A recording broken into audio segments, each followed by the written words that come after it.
yang Aziz, ini terkait dengan putus yang sah kalau aspek keluarga zamannya Kiai Maskur sama Yahya Rasulullah tahun 54 ini berkaitan dengan posisi Presiden RI dari Insinyur Soekarno.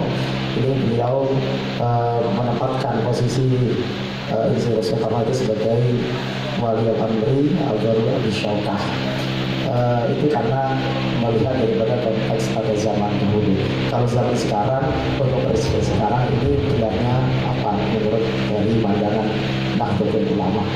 Yang kedua berkaitan dengan teman-teman yang ada di luar sana, yakni kelompok Hizbut Tahrir ataupun yang kelompok yang tidak sepadan dengan kita atau kelompok yang menginginkan adanya khilafah. Beliau selalu menggunakan hukum illa lillah, tidak ada hukum kecuali hukumnya Allah. Berkait dengan Nahdlatul Ulama yang menerima Pancasila sebagai asas dari asas tunggal di Indonesia.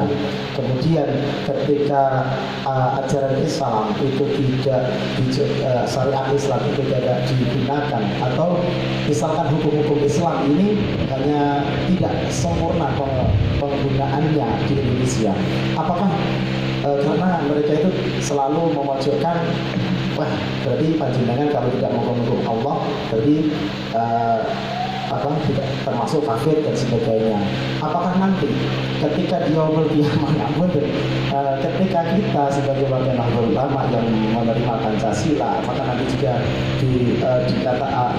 dimintai pertanggungjawaban ketika menerima asas Pancasila tersebut, atau tidak menggunakan hukum Islam secara kafah karena tidak menggunakan syariat Islam? Mungkin Assalamualaikum warahmatullahi wabarakatuh. Ini saya LTN ini mau saking ketua perguru terkait. Sekarang kalau dikatakan Islam di Indonesia tidak kafah, itu yang mana yang bertentangan dengan Islam? Saya tanya yang mana yang bertentangan dengan Islam? Saya sudah sampaikan banyak tadi.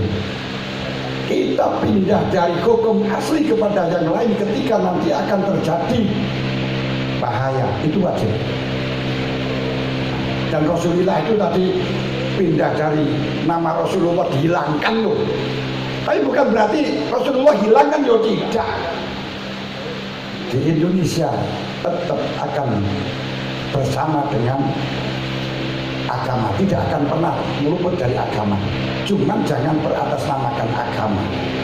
Yaitu disinilah perlu adanya Islam peradaban, di mana ajaran Islam perlu dikritisi yang mendalam, sehingga di situ akan diungkapkan secara rasional, bisa dijadikan sebagai tombak dalam persidangan di DPR. Karena di sana itu rasionalnya dan bukti-bukti otentik. Nah, disinilah kadang kita tidak pernah membicarakan soal soal kritis, hikmahnya itu apa? Hikmahnya itu apa? Hanya formalnya. Allah lebih dari itu. Allah lebih dari itu. Nah, kemudian asas tunggal Pancasila itu bukan dasar agama, dasar negara.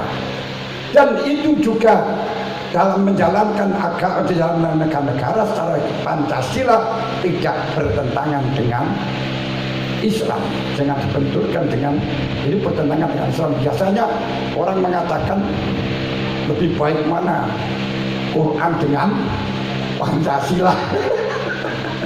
Itu sama kamu dengan ketek, itu lebih baik mana? Tapi ketek itu ada gunaan dalam hal-hal yang kamu tidak bisa, gitu loh ya. Itu dalam Khotimah bisa katakan fakih mu'atinah itu yuwakidul umat kama yuwakidul Islam, yang bisa mempersatukan dan teruji sampai hampir satu abad ini kan, 45.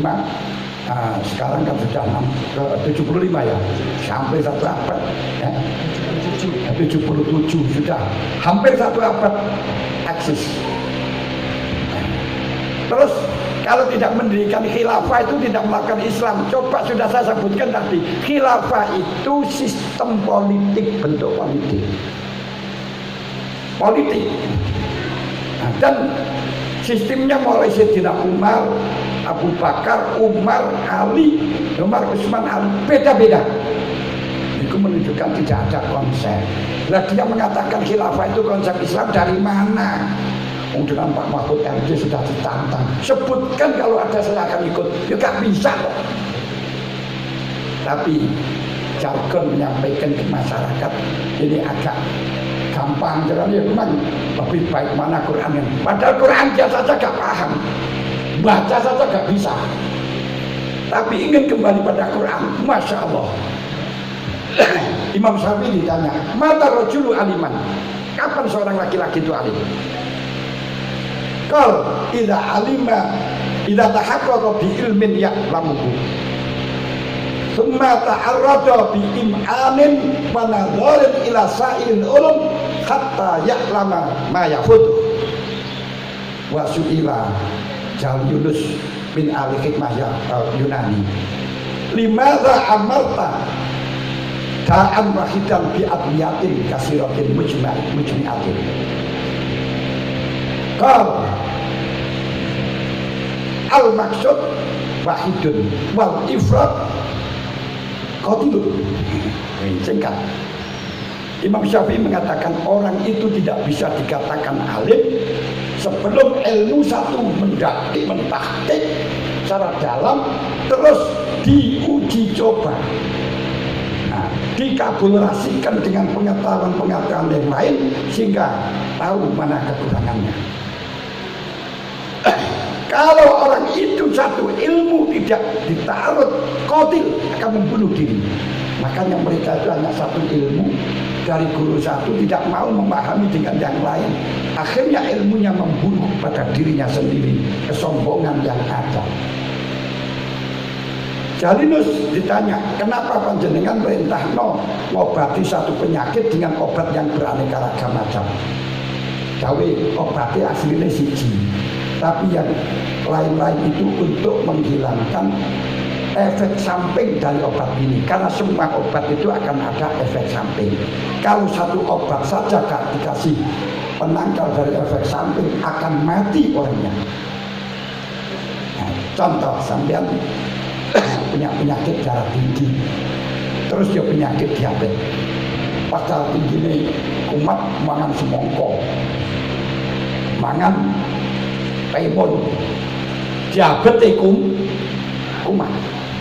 Nah ini kena kolesterol, itu pangan bawang, gak ngerti lah kayak penyakit mah, pakai bawang gak kuat, mati. Karena semua penyakit ada obat, ada efeknya. Ini kira ke penyakit, kalau obat satu membunuh, maka sing ngobati siji, tapi bagaimana dengan bawang tersebut? Berarti harus ada penangkal lambung, penangkal yang lain-lain yang dari efek itu. Kalau darah tinggi berarti harus ada penangkal dari apa itu namanya, kencing manis dan lain sebagainya biar tidak merembet. Loh ini gitu. Nah mereka itu satu ilmu ini kudo.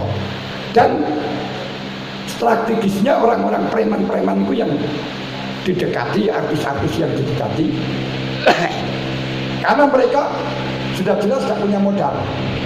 Kalau sampai ingin masuk surga cepat, lek sama ibadah kangelan, wis melo aku ngebom langsung dipapak widodari. Yakin kan yang semacam itu.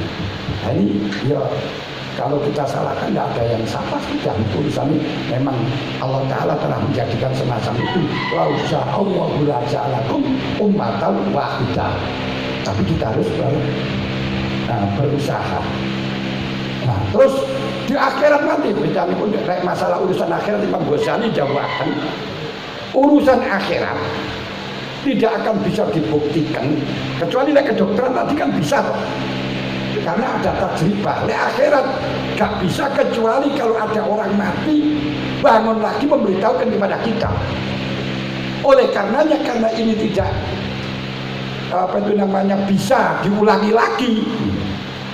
Nggak diulangi lagi itu nggak bisa. Hanya satu kali, manutlah kepada dokternya. Jadi Kanjeng Nabi dan para sahabat dan para ulama-ulama kita.